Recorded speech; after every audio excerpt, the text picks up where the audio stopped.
going on, guys? So I'm standing in front of a new grill. You're probably wondering why. I do have the Traeger pellet smoker. I do have the Char Griller Acorn ceramic Acorn.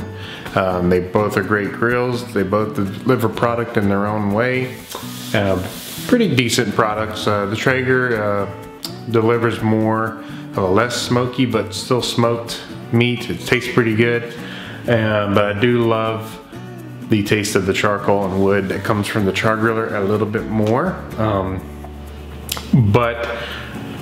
Yeah, I was on the internet and I was just kind of shopping around, looking around. Not really shopping around, I was just kind of looking around at all the different kinds of grills that are out there. And one particular grill that really did grab my attention, and I did reach out to Masterbuilt and they never really got back to me or anything. But I figured I could take funds that come from my YouTube channel, dump them back in, and go ahead and pick up a grill to do a review on, because I figured many folks probably have looked at this grill before and had their curiosities, and so I'm hoping I can answer some of them. But this video is strictly an unboxing and also an assembly video. So it'll go kind of quick. Once we get this thing open, it's gonna go quick. I won't be doing much talking or any talking, and it'll be more one of them fast-paced videos. But we will do a burn-in on this grill, and so we'll talk about what we got here. We have the Masterbuilt Gravity Series 560 grill. What I think is cool about this grill is that it's a gravity-fed charcoal chamber, and you can actually put some wood chunks in there too, mix them up in with your charcoal, or you can simply let the charcoal fall through, and there's a basket at the bottom you can throw your wood chunks in, and we will go more into that on the burn-in video. But right now we're gonna get this thing open and put together. And also I went ahead and picked up the grill cover, because I keep my grills outside and I keep them under their covers, and the covers pretty much do help keep them from getting damaged by rain. We do get a lot of rain in Houston, so I definitely needed a cover. And it wasn't a cheap cover. This was like a $49 cover. This grill retails for $4.99. I had some Amazon points and everything, so I did order it through Amazon. It was on my porch the next day at like 6 a.m. They got it here quick. I swear they amaze me sometimes. But anyhow, let's get this thing open and put together. So enjoy this assembly video, and give me a thumbs up if you like it. But yeah, definitely smash the like button, man. Let's get this going.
it.